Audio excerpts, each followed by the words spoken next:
نفسي بنور من فؤادي. سورہ نور کی آیت نمبر 27 کے اندر اللہ تعالیٰ نے ارشاد فرمایا یا ایھا الذین آمنوا لا تدخلوا بیوتا غیر بیوتکم، اے ایمان والو اپنے گھروں کے سوا اور گھروں میں داخل نہ ہو، حتی تستأنسوا، جب تک اجازت نہ لے لو، جب تک اجازت نہ لے لو، اجازت نہ مل جائے، اپنے گھروں کے علاوہ دوسروں کے گھروں میں داخل نہ ہو۔ ان دوسروں کے گھروں سے مراد سگے بھائی کا گھر بھی ہے، سگی بہن کا گھر بھی ہے، چچا کا گھر بھی ہے، محرم رشتہ داروں کے گھر بھی مراد ہیں۔ اس لیے کیونکہ بعض اوقات گھروں میں خواتین اپنے اعتبار سے بیٹھی ہوتی ہیں، تو اگر کوئی داخل ہوگا تو ہو سکتا ہے کچھ بے پردگی ہو جائے، یا وہ کچھ ایسی حالت میں موجود ہوں، ایسی حالت میں بیٹھی ہوں جسے سر پہ دوپٹہ نہ ہو، گلے میں دوپٹہ نہ ہو، اور بے تکلف جیسے انسان گھر پر ہوتا ہے بیٹھے ہوں، تو انہیں ناگوار گزرے گا۔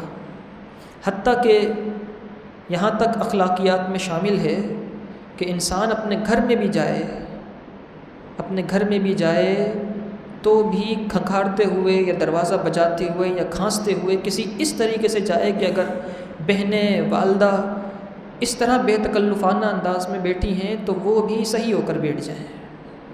یہ نبی پاک صلی اللہ علیہ وسلم کی تعلیمات ہیں۔ حضور نے جب پردے کے متعلق فرمایا اور گھروں میں اجازت لے کر جانے کے حوالے سے فرمایا تو صحابہ نے عرض کی یا رسول اللہ کیا اپنے گھر میں جاتے ہوئے بھی یہ کرنا ہے؟ حضور نے کہا جی، اپنے گھر میں جاتے ہوئے بھی اجازت لینی چاہیے۔ انہوں نے پھر تعجب سے عرض کی یا رسول اللہ اپنے گھر میں جاتے ہوئے بھی؟ حضور نے فرمایا ہاں، اپنے گھر میں جاتے ہوئے بھی اجازت لینی ہے۔ پھر انہوں نے عرض کی یا رسول اللہ کیا اپنے گھر میں جاتے ہوئے بھی اجازت لینی ہے؟ نبی پاک صلی اللہ علیہ وسلم نے فرمایا کیا تم میں سے کوئی چاہتا ہے کہ اپنے گھر والوں کو نامناسب حالت میں دیکھ لے؟ انہوں نے کہا نہیں۔ حضور نے فرمایا پھر اجازت لے کر جایا کرو، پھر اجازت لے کر جایا کرو۔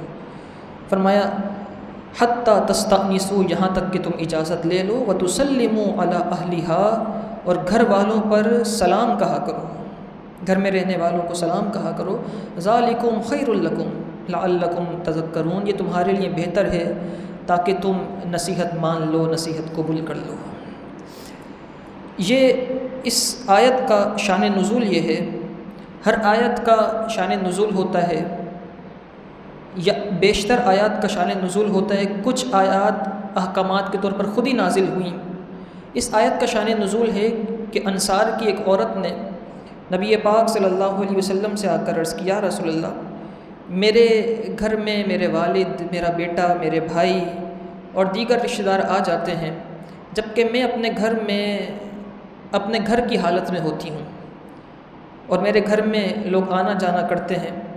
حضور سے آ کے اس عورت نے یہ عرض کی تو اللہ تعالیٰ نے اس آیت کا نزول فرما دیا اور اس میں سکھا دیا کہ اپنے گھروں میں جب جاؤ یا اپنے گھروں کے علاوہ دوسرے گھروں میں جب جاؤ تو پھر اجازت لے کر جاؤ۔ نبی پاک صلی اللہ علیہ وسلم نے فرمایا کہ جب گھر میں داخل ہو، کسی کے گھر میں جانے لگو تو 3 بار اجازت طلب کرو، 3 بار اجازت طلب کرو۔ ایک مرتبہ پوچھو، جواب نہ ملے تو پھر دوسری دفعہ پوچھ لو، دوسری بار بھی اجازت نہ ملے تو تیسری دفعہ پوچھ لو، اور تیسری دفعہ بھی اگر اجازت نہ ملے تو پھر داخل نہ ہو جانا، پلٹ کر آ جاؤ، کیونکہ اگر وہ تمہیں بلانا چاہتا گھر میں تو 3 دفعہ میں بلا لیتا، وہ تیسری دفعہ بھی اجازت نہیں دے رہا، اس کا مطلب یہ ہے کہ یا تو وہ گھر میں مصروف ہے یا گھر کی حالت ایسی ہے کہ وہ تمہیں اندر نہیں آنے دینا چاہتا، یا اور کوئی ایسا مسئلہ ہے کہ وہ چاہتا ہے کہ تم گھر میں داخل نہ ہو، اسی لیے تیسری دفعہ بھی اجازت نہ ملے تو پھر واپس آ جاؤ۔ صحابہ کرام علیہم رضوان ہر چیز میں نبی پاک صلی اللہ علیہ وسلم سے اپنی محبتوں کا اظہار کیا کرتے تھے۔ حضرت قیس بن سعد حدیث کے راوی ہیں اور ابو داؤد شریف کی حدیث ہے۔ آپ کہتے ہیں کہ نبی پاک صلی اللہ علیہ وسلم ملاقات کے لیے ہمارے گھر آئے تو حضور نے فرمایا السلام علیکم، باہر سے فرمایا السلام علیکم۔ حضرت سعد نے آہستہ آواز سے کہا وعلیکم السلام، اتنی آہستہ آواز تھی کہ باہر نہ پہنچے۔ پھر نبی پاک صلی اللہ علیہ وسلم نے سلام کیا، السلام علیکم۔ تو حضرت سعد نے پھر دوسری بار اتنی آہستہ آواز سے کہا کہ باہر آواز نہ جائے۔ سلام، حضور کے سلام کا جواب دے رہے تھے، لیکن اتنا آہستہ دے رہے تھے کہ آواز نہ جائے۔ پھر نبی پاک صلی اللہ علیہ وسلم تیسری بار سلام کیا، السلام علیکم۔ پھر انہوں نے تیسری دفعہ آہستہ آواز سے جواب دیا، اور جب تیسری بار جواب دیا باہر آواز نہیں پہنچی تو نبی پاک صلی اللہ علیہ وسلم واپس جانے لگے۔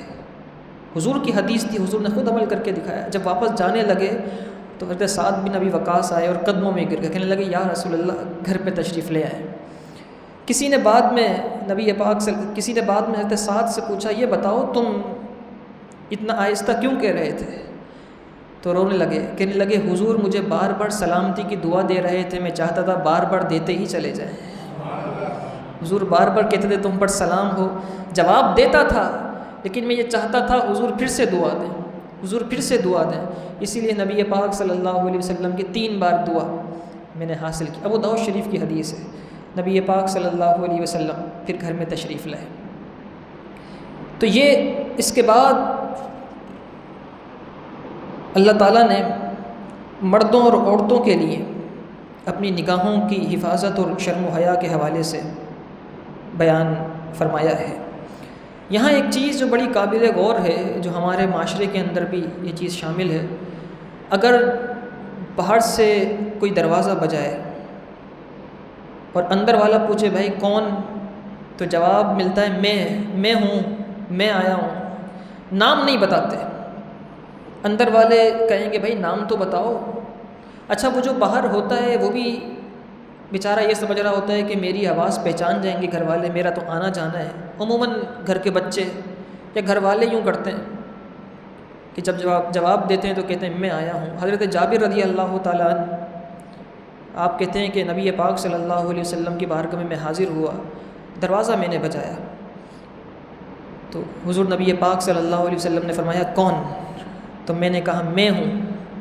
نبی پاک صلی اللہ علیہ وسلم نے اس بات کو ناگوار فرمایا اور آپ نے فرمایا کہ یہ میں کیا ہے، میں کیا؟ صحیح مسلم شریف کی اور بخاری شریف کی حدیث ہے۔ جابر کہتے ہیں کہ میں قرض کے سلسلے میں حضور کی بارگاہ میں حاضر ہوا تھا، دروازہ کھٹکھٹایا، آپ نے فرمایا کون؟ میں نے کہا میں ہوں۔ آپ نے فرمایا یہ میں کیا؟ اس طرح گویا کہ آپ صلی اللہ علیہ وسلم نے اس جواب کو ناپسند فرمایا۔ اس سے معلوم ہوا کہ جب پوچھا جائے کہ کون ہے تو بجائے میں کہنے کے اپنا نام بتانا چاہیے، یہی صحیح طریقہ ہے تاکہ اندر والے کو پتہ تو چلے کہ آیا کون ہے۔ اس کے بعد اللہ تعالیٰ نے ارشاد فرمایا سورہ نور کی آیت نمبر 30 کے اندر، فرمایا کل للمؤمنین یغضوا من ابصارہم، اے محبوب آپ مومنین کو حکم دے دیں کہ اپنی نگاہیں نیچی رکھا کریں، وَيَحْفَظُوا فُرُوجَهُمْ اور اپنی شرمگاہوں کی حفاظت کریں، ذَلِكَ أَزْكَىٰ لَهُمْ یہ ان کے لیے بہت پاکیزہ ہے، ان اللہ خبیر بما یصنعون بے شک اللہ تعالیٰ خبردار ہے ان کاموں سے جو وہ کرتے ہیں۔ مردوں کو نظریں نیچی رکھنے کا کہا گیا ہے۔ نبی پاک صلی اللہ علیہ وسلم نے ارشاد فرمایا کسی مرد کی نگاہ کسی عورت پر پڑ جائے اور وہ نظر پڑتے ہی نگاہوں کو جھکا لے تو اللہ تعالیٰ اس مرد کی عبادت میں لذت اور حلاوت پیدا فرما دیتا ہے۔ یہ جو لوگ پوچھتے ہیں نا اکثر کہ عبادت میں لذت نہیں ہے، سجدوں میں لذت ختم ہو گئی، اس کی ایک وجہ یہ بھی ہے کہ ہمارا بے جا بازاروں میں جانا اور بازاروں میں جانے کے بعد بد نگاہی ہو ہی جاتی۔ اب تو بد نگاہی کے اتنے اسباب ہیں، آپ ایک صابن بھی لینے کے لیے چلے جائیں، ایک ٹوتھ پیسٹ یا اور کوئی برتن دھونے کا صابن ہی لینے کے لیے چلے جائیں تو اس پر بھی کسی نامحرم کی تصویر، بے پردہ تصویر لگی ہوگی۔ بڑے بڑے سائن بورڈز، جس گھر میں تصویر ہو اس میں رحمت کے فرشتے نہیں آتے۔ میں تو کہتا ہوں کہ جس حضور نے یہ حدیث بیان کی، جس گھر میں رحمت کے فرشتے ہوں، جس گھر میں تصویر ہو رحمت کے فرشتے نہیں آتے، کمرے میں تصویر ہو رحمت کے فرشتے نہیں آتے۔ ہمارے تو گلی محلوں چوراہوں پر بڑی بڑی خواتین کے بے پردہ تصویریں لگی ہیں، تبھی تو بے برکتی رہتی ہے۔ اس دور سے روڈ پر ایک تصویر نظر آئے گی، بڑی عورت کی تصویر لگی ہے، تو ظاہر سی بات ہے اس پورے روڈ پر پھر رحمت کہاں نازل ہوگی؟ جیسے گھر میں نہیں اترتی ویسے ان بڑی بڑی جگہوں پر نہیں ہوتی۔ تو بے پردہ تصاویر، اب تو بے پردگی کے بڑے اسباب ہیں۔ نبی پاک صلی اللہ علیہ وسلم نے فرمایا جس کی نظر پڑ جائے نامحرم پر اور پھر وہ اپنی نگاہوں کو جھکا لے پردے کی وجہ سے، اللہ تعالیٰ اس کی عبادت میں لذت پیدا کر دے گا، حلاوت پیدا کر دے گا۔ تو یہ وظیفہ بھی ہے۔ وظیفے صرف یہ نہیں ہوتے کہ 600 مرتبہ یہ پڑھ لینا، 450 مرتبہ یہ پڑھ لینا۔ کبھی کبھی وظیفہ اپنی ذات پر جبر اور اپنی ذات پر کسی چیز کے عمل کرنے سے بھی ہوتا ہے۔ چلہ صرف یہ نہیں ہوتا کہ کسی پہاڑ اور بیابان میں جا کر دن میں روزہ اور رات کو قیام اللیل کیا جا رہا ہے تو یہ ہو گیا۔ چلہ ایسے بھی ہوتا ہے کہ انسان اپنی نگاہوں کا چلہ کرے، انسان اپنے دل کا چلہ کرے، یعنی اپنے دل کو پاکیزہ رکھے، نگاہوں کو پاکیزہ رکھے۔ اللہ تعالیٰ دل میں بھی نور پیدا فرمائے گا اور دل کا نور چہروں سے آشکار فرما دے گا۔ فرمایا محبوب مومنین کو حکم دے دیں کہ اپنی نگاہوں کو پست رکھیں، نیچے رکھیں، اپنی شرمگاہوں کی حفاظت کریں، یہ ان کے لیے بہت زیادہ پاکیزہ ہے۔ بے شک اللہ تعالیٰ خبردار ہے اس سے جو وہ کرتے ہیں۔ نبی پاک صلی اللہ علیہ وسلم نے ارشاد فرمایا ابن آدم کے لیے 3 چیزیں ایسی ہیں جو اس کی نیک بختی کی علامت ہوتی ہیں۔ وہ 3 چیزیں کیا ہیں؟ حضور نے فرمایا ایک ہے نیک بیوی جو اس کی نیک بختی کی علامت ہے، سعادت کی علامت ہے، نیک بیوی ہو، صالحہ خاتون ہو۔ دوسری نیک بختی کی اس کی علامت ہے کہ اس کے پاس آرام دہ گھر ہو، جس گھر میں وہ رہتا ہے اس گھر میں اس کو آرام ملے۔ وہ ایک شعر ہے اردو کا، اے اللہ تو مجھ پر اتنا تو کرم کر دے، جس مکان میں میں رہتا ہوں تو اسے گھر کر دے۔ مکان تو بہت سوں کے پاس ہوتے ہیں لیکن وہ مکان گھر بھی ہو یہ دعا کرنی چاہیے، کیونکہ گھر میں سکون ہوتا ہے۔ مکان تو بہت سارے مل جائیں گے، اے اللہ تو مجھ پر اتنا تو کرم کر دے، جس مکان میں میں رہتا ہوں تو اسے گھر کر دے۔ حضور نے فرمایا 3 چیزیں سعادت ہیں، نیک عورت، صالحہ خاتون بیوی، آرام دہ گھر اور آرام دہ سواری۔ اور فرمایا کہ 3 چیزیں ایسی ہیں جو مرد کی بدبختی اور شقاوت ہیں، اس میں سے ایک ہے بری عورت، نافرمان عورت، بے پردہ عورت جو بات نہ مانتی ہو، عبادتیں نہ کرتی ہو۔ دوسری بے آرام گھر، جس گھر میں جائے تو انسان کو یہ لگے کہ بس گھر سے باہر نکل جاؤ۔ ہوتا ہے بہت سارے مرد آپ کو ایسے نظر آئیں گے جو گھر میں بہت کم وقت گزارتے ہیں، اپنی ڈیوٹیوں سے، نوکریوں سے، کاروبار سے، دکان بند کر کے آنے کے بعد گھر نہیں جاتے، باہر دوستوں میں ادھر ادھر وقت ٹائم پاس کر کے پھر آخر میں سونے کے وقت گھر جائیں گے۔ ان سے پوچھا جائے ایسا کیا ہے، کہتے ہیں گھر میں سکون نہیں ہوتا، اتنی لڑائیاں، اتنے فساد، اتنی جھک جھک گھر کے اندر ہے کہ دل ہی نہیں چاہتا کہ انسان گھر میں جائے۔ اللہ تعالیٰ ہم سب کو گھروں کا سکون عطا فرمائے، یہ اللہ کی بڑی نعمت ہے۔ حضور نے فرمایا یہ انسان کی سعادت مندی میں سے ہے کہ اس کے گھر میں آرام ہو، اور بدبختی میں سے ہے کہ اس کے گھر میں بے آرامی ہو۔ اور تیسری چیز جو بدبختی میں وہ ہے بری سواری، بے آرام سواری۔ تو یہ دعا کرنی چاہیے۔ عورتوں کے بارے میں اللہ تعالیٰ نے اس کے بعد فوراً اگلی آیت میں فرمایا وَقُلْ لِلْمُؤْمِنَاتِ يَغْضُضْنَ مِنْ أَبْصَارِهِنَّ، محبوب آپ عورتوں سے کہہ دیں کہ وہ اپنی نگاہوں کو نیچا رکھیں، وَيَحْفَظْنَ فُرُوجَهُنَّ، اور اپنی پارسائی کی شرمگاہوں کی حفاظت کریں، وَلَا يُبْدِينَ زِينَتَهُنَّ، اور اپنی زیب و زینت کو ظاہر نہ کریں، اپنی زیب و زینت ظاہر نہ کریں۔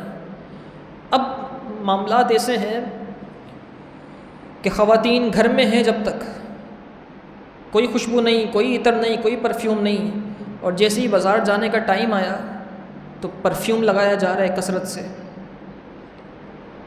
عطر جو لگانے والی ہیں وہ بھی لگا لیتی ہوں گی، عموماً پرفیومز کا دور ہے، تو وہ کس کے لیے لگایا جا رہا ہے؟ کسی اپنے کے گھر پر تو نہیں جا رہے، کوئی اپنا تو نہیں ہے۔ ایک بہت بڑی حدیث ہے، بہت بڑی حدیث ہے، اگر یہ خواتین میں بیان کیا جائے اس حدیث کو تو ہو سکتا ہے خواتین میں ہلچل مچ جائے۔ نبی پاک صلی اللہ علیہ وسلم نے فرمایا کہ اگر کوئی عورت خوشبو لگا کر اس لیے نکلتی ہے کہ نامحرم اس کی طرف متوجہ ہوں تو وہ بدکارہ ہے۔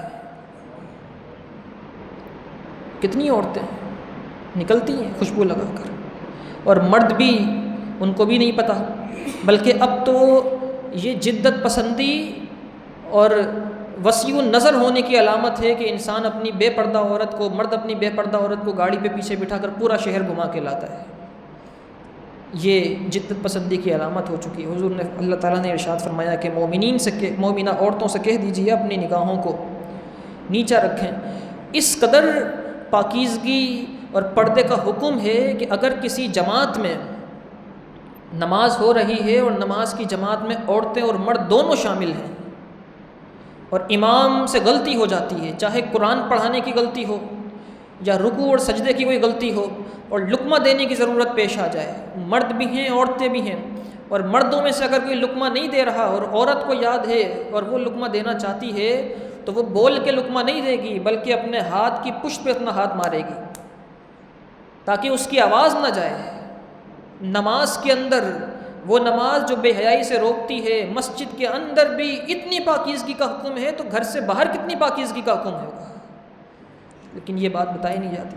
اب ایک اور بھی سوچ پیدا ہو گئی ہے، اگر آپ کسی کو پردے کے حوالے سے بیان کریں تو جو اپنے آپ کو پڑھا لکھا کہتی ہیں، پڑھی لکھی خواتین، وہ کہیں گی کہ پردہ تو دل کا ہوتا ہے، پردہ تو دل میں ہوتا ہے، یہ کیا کہ برقع پہن لو، نقاب لگا لو، دیگر معاملات کر لو اور پرفیوم لگا کر نہ نکلو، فضول میں باہر نہ نکلو، بازار نہ جاؤ، اگر کوئی ایسی چیز ہے جو تمہارے لانے کی نہیں ہے، نہیں لا سکتی، سودا سلف ہے، یا اس کے علاوہ کوئی ایسی چیز ہے جو مرد لا سکتے ہیں تو تم نہ جاؤ بازار۔ اگر کسی عورت کو یہ سمجھائیں تو پھر وہ کہے گی کہ عجیب لوگ ہیں، مسجد میں درس قرآن سن کر آئے نا، اسی لیے دماغ گھوم گیا ہے۔ پردہ تو دل کا ہوتا ہے۔ میں یہ کہتا ہوں کہ یہ بتاؤ تم نے زیادہ سیکھا ہے اور سمجھا ہے دین کو، یا وہ زیادہ سمجھنے والا ہے جس نے تمہیں پیدا فرمایا ہے؟ اس نے تو پورے قرآن میں کہیں نہیں فرمایا کہ پردہ دل کا ہوتا ہے، بس جو چاہے کرتے رہو، بس دل میں پردہ ہونا چاہیے۔ نہ اس نے کبھی اپنے محبوب کی زبان سے یہ کہلوایا کہ محبوب تم یہ کہہ دو، حکم دے دو کہ پردہ تو بس دل کا ہوتا ہے۔ سیدہ عائشہ صدیقہ رضی اللہ تعالیٰ عنہ فرماتی ہیں، میرے حجرے میں نبی پاک صلی اللہ علیہ وسلم کا مزار پر انوار بنا تو میں حضور کی بارگاہ میں حضور کے مزار پر انوار پر جایا کرتی تھی چادر لپیٹ کر، کیونکہ میرا اپنا کمرہ تھا اور حضور میرے سرتاج تھے۔ کہتی ہیں پھر سیدنا صدیق اکبر کا وصال ہوا۔ سیدنا صدیق اکبر میرے بابا جان تھے، ان کی بھی قبر انور اسی حجرے میں بنی حضور کے پہلو میں، تو بھی میں ایسے جایا کرتی تھی کیونکہ میرا کمرہ تھا، وہ میرے سرتاج تھے اور وہ میرے بابا جان تھے۔ کہتی ہیں پھر حضرت عمر کی وفات ہوئی، اس کے بعد جب میں حضور کی بارگاہ میں سلام عرض کرنے جاتی تھی تو اپنے آپ کو خوب لپیٹ کر جاتی تھی، کیونکہ عمر کی قبر تھی اور مجھے عمر سے حیا آتی تھی، اور مجھے حضرت عمر سے حیا آتی تھی۔ قبر انور میں تشریف لے گئے، اتنے پاک، اور وہ ام المؤمنین، وہ ان سے مزار شریف پر جاتے ہوئے بھی حیا کرتی ہیں۔ تو پھر آج تو پتہ نہیں کہاں کا دور ہے، آج کس قدر پردے کی ضرورت ہے۔ سیدہ فاطمہ الزہرا رضی اللہ تعالی عنہ کے جب وصال کا وقت قریب آیا تو آپ پریشان تھیں کہ پوری زندگی کسی نامحرم کی نگاہ نہیں پڑی، کہیں ایسا نہ ہو کہ میرے وصال کے بعد جب میرا جنازہ اٹھے تو کسی نامحرم کی نگاہ پڑ جائے۔ تو حضرت اسماء بنت امیس رضی اللہ تعالی عنہ وہ موجود تھیں۔ حضرت اسماء بنت امیس رضی اللہ تعالی عنہ نے آپ سے پوچھا، فاطمہ یہ بتاؤ پریشان کیوں ہو؟ تو انہوں نے کہا اس لیے پریشان ہو کہ کہیں میرے جنازے پر کسی کی نگاہ نہ پڑ جائے۔ تو آپ نے کہا کہ میں نے حبشہ میں دیکھا ہے کہ ڈولی بنتی ہے، اور ڈولی اس طرح بنتی ہے کہ کھجور کی ٹہنیوں کو ڈولی پر یوں گول کر کے باندھ دیا جاتا ہے اور اس سے پردہ ہو جاتا ہے اور کسی کی نگاہ نہیں پڑتی۔ تو سیدہ پاک نے فرمایا ذرا بنا کر دکھاؤ وہ کیا بنتا ہے؟ تو آپ نے ڈولی اس طرح بنا کر دکھائی۔ سیدہ پاک بہت خوش ہوئیں اور آپ نے وصیت فرمائی جب میرا جنازہ ہو تو اسی طرح کی ڈولی میں اٹھایا جائے۔ اسلام نے تو اتنا پردہ رکھا ہے، کفن میں مرد کے لیے 3 کپڑے، عورت کے لیے وہاں بھی 5 کپڑے رکھے ہیں، وہاں بھی پردہ رکھا ہے۔ تو وہ عورت کہ جو باہر جب نکلتی ہے تو بے پردہ ہو کر نکلتی ہے، تو پھر وہاں اس کا پردہ کس کام کا آئے گا؟ مرد نے ٹوپی بھی پہنی ہوگی، پورے کپڑے بھی، آستینیں بھی پوری پہنی ہوں گی، اور بھی اس نے کوئی رومال بھی ڈالا ہوا ہو، کوئی اوپر سے بھی کوئی چیز پہنی ہو، وہ چھپا ہوگا۔ عورت بے پردہ ہوگی نا، سر پہ دوپٹہ ہوگا، آستینیں بھی آدھی آدھی ہوں گی اور نہ جانے کیا معاملات ہوں گے۔ اور اس کو کہا جاتا ہے کہ یہ اس دور کی باتیں ہیں، آپ لوگ جو باتیں کرتے ہیں وہ پرانے دور کی ہیں، پرانے دور کی باتیں نہیں ہیں، یہ باتیں ہر دور میں اہم رہی ہیں، یہ باتیں ہر دور میں اہم رہی ہیں۔ یہ باتیں اگر نہ ہوں، اور پھر جس چیز کی اہمیت ہوتی ہے نا اسے چھپایا جاتا ہے، جو اہمیت والی نہ ہو، آپ کے جو سب سے اچھے کپڑے ہوں گے وہ آپ اندر کہیں الماری میں چھپا کے رکھیں گے، کہیں اس پہ مٹی نہ لگ جائے۔ بہت ساری کتابیں ہیں، پوری لائبریری ہوگی، عالی شان کتابیں ہوں، چاہے سونے سے کتاب پر لکھا ہو، اس کو کوئی نہیں چھپائے گا۔ قرآن مجید فرقان حمید کو زلدان میں رکھا جاتا ہے، چھپا کے، کپڑے کے اندر چھپا کے رکھا جاتا ہے۔ یہ اللہ تعالیٰ کا بنایا ہوا قانون ہے۔ کروڑوں عمارتیں ہیں، اربوں عمارتیں ہیں دنیا کے اندر، ایک سے بڑھ کر ایک عمارت ہے، دنیا کی سب سے بڑی عمارت، دنیا کی سب سے خوبصورت عمارت، برونائی کے سلطان کا سونے کا محل، ہر چیز ہے، کسی پر بھی کپڑا نہیں ہے، اگر کپڑا ہے، غلاف ہے تو کعبۃ اللہ شریف کے اوپر ہے۔ تو یہ اللہ کا قانون ہے، جو اہمیت والی چیز ہوتی ہے، اعزاز والی چیز ہوتی ہے، وہ چھپی ہوئی ہوتی ہے۔ اللہ تعالیٰ نے عورت کو اعزاز عطا فرمایا ہے، اسی لیے چھپانے کا حکم دیا ہے، اسی لیے اس پہ کپڑا ڈھال کے رکھا ہے۔ اب اگر وہ نہ سمجھے اور اپنے آپ کو یوں ہی کہے کہ میں تو اپنے آپ کو پتھر بنا لوں گی، تو اللہ تعالیٰ نے تو اسے ہیرا اور یاقوت کے درجے میں پہنچایا تھا۔ وہ اپنے آپ کو کنکر بنانا چاہتی ہے تو یہ اس کی رضا ہے۔ اور پھر فیمنزم اور فیمنسٹ عورتیں جو مردوں کے برابر آنا چاہتی ہیں، وہ اگر اس طرح کی بات کریں تو سمجھیے کہ انہوں نے اپنی عزت کا توق، اپنی عزت کا جو اللہ تعالیٰ نے صحرا ان کے سروں پر باندھا ہے، انہوں نے اس کو اتار کے پھینکا۔ وہ فیمنزم نہیں ہے، وہ فیمنسٹ نہیں ہیں، وہ عورتیں، وہ دراصل عورتوں کی عزتوں کی قاتلہ ہیں۔ اگر وہ عورتوں کی عزت کرانا چاہتی تو یہ درس دیتی کہ جس طرح کعبے پر پردہ ہے، قرآن پر غلاف ہے، تم بھی پردے میں آ جاؤ تو اللہ تمہاری عزتوں میں اضافہ کر دے گا۔ وہ عورتوں کی عزتوں کو کم کرنے والی ہیں۔ اللہ تعالی ہمیں قرآن مجید فرقان حمید سمجھنے کی توفیق عطا فرمائے۔ وآخر الدعوانا الحمد للہ رب العالمین۔